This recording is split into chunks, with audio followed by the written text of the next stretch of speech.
Bulletin में आगे बढ़ेंगे। बड़ी जानकारी देहरादून से आ रही है, उसे आपको रूबरू कराएंगे। चारधाम यात्रा में हेली सेवा सुरक्षित होगी। केदारनाथ धाम में एटीसी सिस्टम लगेगा। बद्रीनाथ धाम में भी एटीसी सिस्टम लगाया जाएगा। और इसके साथ साथ आपको बताते चले कि उच्च हिमालयी क्षेत्रों में मौसम की जानकारी इसमें मिलती रहेगी। हेलीकॉप्टर की लाइव ट्रैकिंग से हर मोमेंट पर नजर रहेगा। 25 फरवरी तक केदारनाथ हेली सेवा का टेंडर होगा पूरा। और इसके साथ साथ चारधाम यात्रा में हेली सेवा इस बार सुरक्षित रहने वाली है, क्योंकि केदारनाथ धाम में एटीसी सिस्टम लगेगा और इसी सिस्टम से सब कुछ मौसम को लेकर पता चल पाएगा। क्योंकि अब अप्रैल में चारधाम के जो यात्रा के जो कपाट हैं वो खुलने वाले हैं और अभी से ही जो यात्री हैं, श्रद्धालु जो हैं, वो रजिस्ट्रेशन करने लगे हैं। लेकिन अब सरकार की पैनी नजर इस बात पर कि सुरक्षित इसको कैसे बनाया जाए, भव्य इसको कैसे बनाया जाए। और इसी कड़ी में ये बड़ा फैसला लिया गया है कि 25 फरवरी तक केदारनाथ हेली सेवा का टेंडर पूरा हो जाएगा, जिसमें यह भी होगा कि बद्रीनाथ धाम में भी एटीसी सिस्टम भी लगाया जाएगा, जिससे मौसम की पल पल की जानकारी यहां पर मिलती रहेगी। कुल मिलाकर सरकार का एक बड़ा लक्ष्य यह है कि चारधाम यात्रा को किस तरह से सुगम बनाया जाए, सुरक्षित बनाया जाए। और इसी कड़ी में सरकार एक कदम और आगे बढ़ाती हुई यहां पर दिखाई दे रही है। इसी खबर पर अब ज्यादा जानकारी के साथ देहरादून से हमारे सहयोगी यशराज आनंद जुड़ रहे हैं। यशराज, अब देखा गया है कि सरकार की ओर से इस यात्रा को सुगम बनाने के लिए यहां पर एक टेंडर प्रक्रिया पूरा करने के लिए तैयारी चल रही है। कैसा रहने वाला है, क्या खास होगा इस टेंडर प्रक्रिया में?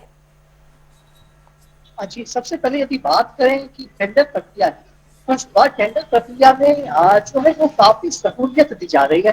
और साथ ही साथ दूसरी सबसे बड़ी बात है कि चारधाम यात्रा में खास करके यदि बात की जाए तो केदारनाथ धाम की जो खड़ी और दुर्गम चढ़ाई के लिए विश्व प्रसिद्ध है, उसके बाद यदि बात की जाए बद्रीनाथ धाम की चढ़ाई के लिए, तो बद्रीनाथ धाम में दूसरी बड़ी बात है कि चढ़ाई वहां पर नहीं है, वहां पर गाड़ी की सुविधा यानी कि 4 व्हीलर वहां तक जा सकती है, लेकिन केदारनाथ धाम में 4 व्हीलर नहीं जा सकती। यानी कि पैदल चढ़ाई करीब 20 से 25 किलोमीटर की पैदल खड़ी चढ़ाई करनी पड़ती है।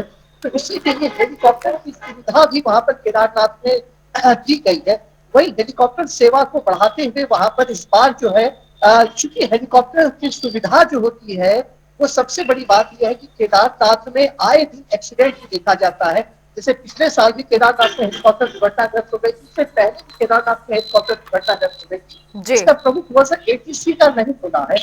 यानी कि जो बात की जाती है कि जब वातावरण खराब होता है, मौसम बिगड़ जाता है, तो मौसम बिगड़ने के कारण हेलीकॉप्टर की उड़ान भरने में काफी परेशानी होती है। लेकिन होता क्या है कि यहाँ पर नीचे जहाँ से हेलीकॉप्टर उड़ान भरती है, वहां पर तो मौसम सही रहता है, लेकिन खड़ी चढ़ाई जहाँ पर होती है, जब हेलीकॉप्टर ऊपर की ओर बढ़ते जाता है, पहाड़ों पर हेलीकॉप्टर चला जाता है, तो वहां पर मौसम खराब हो जाता है, तो पता नहीं चल पाता है।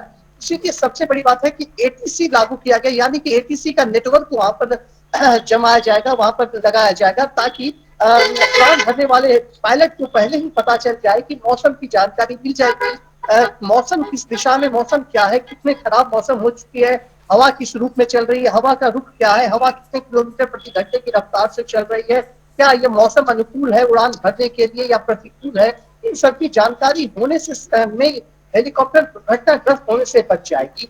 और ये अपने आप में बहुत बड़ी बात है, क्योंकि चार धाम की यात्रा जो है वो विश्व प्रसिद्ध यात्रा है। सरकार लगातार चार धाम यात्रा को प्रमोट भी कर रही है। और वहीं मुख्यमंत्री पुष्कर सिंह धामी चार धाम की यात्रा जब शुरुआत होती है, तो वो पहले केदारनाथ धाम जाते हैं, वहां पर पूजा अर्चना करके प्रदेशवासी के साथ साथ देशवासियों के भी खुशहाली की कामना वो करते हैं।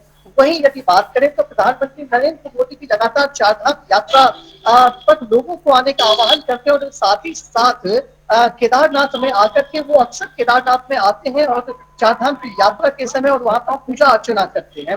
तो जहां बिल्कुल। पर इतनी वीआईपी मूवमेंट होती है, जी, तो इस प्रकार से वहां पर सुरक्षा को चाक चौबंद रखना प्रशासन और शासन की जिम्मेवारी हो जाती है। इसी को देखते हुए वहां पर एटीसी का नेटवर्क लगाया जाएगा, ताकि वहां पर होने वाली दुर्घटनाओं पर काबू पाया बिल्कुल। जा जी, सके, मौसम के विषय में जानकारी प्राप्त की जा सके, और साथ ही साथ वहां पर जो लगातार हेलीकॉप्टर का आवागमन होता है, उसमें भी कुछ जरूर दिया जा रहा है कि फर्स्ट मात्रान्य हेलीकॉप्टर उन लोग की चढ़ाई करेगी और बिल्कुल हेलीकॉप्टर यशराज, कुल मिलाकर अपने पास 1 महीने का समय है और सरकार ये कह भी रही है कि इस 1 महीने के समय में और भी किस तरह से व्यवस्थाओं को दुरुस्त किया जा सकता है और भी किस तरह से इसको आगे बढ़ाया जा सकता है, सुगम किस तरह से श्रद्धालुओं के लिए किया जाता है, इस पर पैनी नजर रहेगी और इसी कड़ी में सरकार काम भी कर रही है। फिलहाल आपका बहुत शुक्रिया तमाम जानकारी के साथ जुड़ने के लिए। तो आपको बताते चले कि उत्तराखंड में जिस तरह से 4 धाम यात्रा को लेकर कपाट अब 1 महीने में खुलने वाले हैं, इसी को लेकर सरकार बड़ी बड़ी घोषणाएं कर रही है और यहां पर यह भी देखा जा रहा है कि सरकार की ओर से कई बड़े